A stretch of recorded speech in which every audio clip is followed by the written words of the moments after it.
नमस्कार साथियों, हमारे YouTube चैनल में आपका स्वागत है। अपनी तैयारी को एक लेवल अप करने के लिए हमारे चैनल को सब्सक्राइब करें, बेल आइकन ज़रूर प्रेस करें। तो Lucent theory plus question answer series में भारत के भूगोल के अंतर्गत आज हम अध्ययन करेंगे भारत के प्रमुख जलप्रपात का। भारत के प्रमुख जलप्रपात। कुंचिकल जलप्रपात भारत में सबसे ऊंचा जलप्रपात है। यह कर्नाटक में वराही नदी पर स्थित है। कावेरी नदी पर तमिलनाडु में होगेनक्कल जलप्रपात तथा कर्नाटक में भारचुक्की और बालमुरी जलप्रपात अवस्थित है। चलिए तो अब ये देख लेते हैं कुछ जलप्रपात जो आपके एग्जाम की दृष्टि से इम्पोर्टेंट है, उनकी स्थिति और किस राज्य में वो स्थित है। कुंचिकल वराही नदी पर कर्नाटक में, दूधसागर मांडवी नदी पर गोवा में, जोग या गरसोप्पा शरावती नदी कर्नाटक में, येन्ना नर्मदा नदी मध्य प्रदेश, शिव समुद्रम कावेरी नदी कर्नाटक, गोकक नदी कर्नाटक, पायकारा नीलगिरी क्षेत्र तमिलनाडु, चूलिया जलप्रपात चंबल नदी राजस्थान, पुनासा चंबल नदी राजस्थान। ठीक है, तो चूलिया पुनासा दोनों आपके चंबल नदी पर है राजस्थान में। बिहार में टोंस नदी राजस्थान, धुआंधार नर्मदा नदी मध्य प्रदेश, हुंडरू स्वर्णरेखा नदी झारखंड। चलिए अब जलप्रपात से संबंधित कुछ क्वेश्चन आंसर्स। भारत में सबसे ऊंचा जलप्रपात कौन सा है? जोग जलप्रपात। विश्वविख्यात जोग या गरसोप्पा जलप्रपात किस राज्य में स्थित है? कर्नाटक। जोग या गरसोप्पा जलप्रपात का नया नाम क्या है? तो इसे महात्मा गांधी जलप्रपात के नाम से जाना जाता है। जोग जलप्रपात किस नदी पर स्थित है? शरावती। धुआंधार जलप्रपात किस नदी पर है? नर्मदा।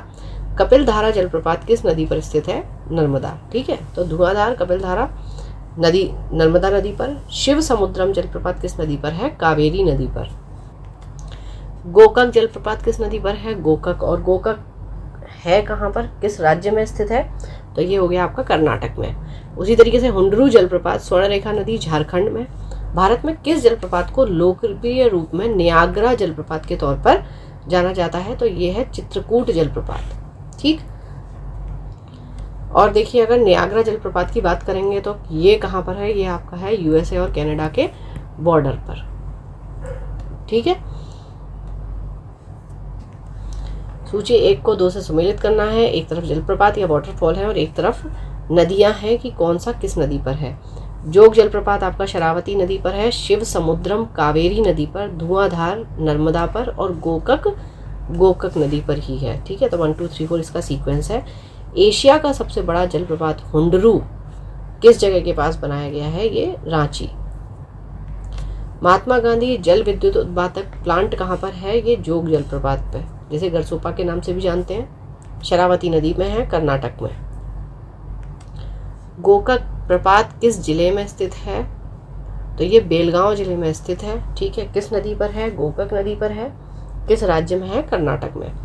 राजा रानी रोरर और रॉकेट से संबंधित किससे संबंधित है? तो ये जोग प्रपात से संबंधित है। ठीक है, अच्छा, राजा रानी रोरर और रॉकेट जो है ये इसके प्रक्षेप पथ हैं। ठीक है, जोग प्रपात के। ककोलत जलप्रपात बिहार के किस राज्य में है? नवादा। किस जिले में है? सॉरी, नवादा जिले में। सहस्त्रधारा जलप्रपात मसूरी में।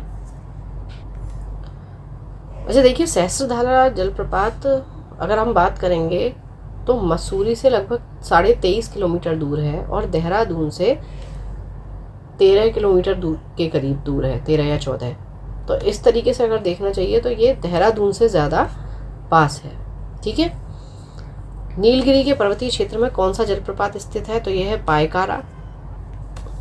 निम्नलिखित में से कौन सा युग्म सुमेलित नहीं है? शिव समुद्रम कावेरी हो गया, सहस्त्रधारा बाल्दी, धुआंधार नर्मदा हो गया, गरसोप्पा कावेरी पर नहीं है, जोग या गरसोप्पा आपका शरावती नदी पर है।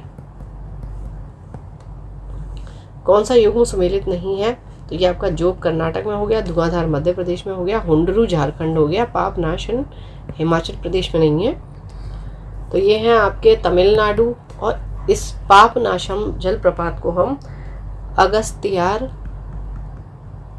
जलप्रपात के नाम से भी जानते हैं। तो आपका अगस्त्यार आ जाए या पापनाशम आ जाए, ये आपका तमिलनाडु में है।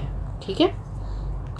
अच्छा, और जलप्रपात में आपसे कई बार नदियाँ भी पूछ ली जाती हैं, तो ये कौन सी नदी पर है? तो ये है तामिरबरणी नदी पर।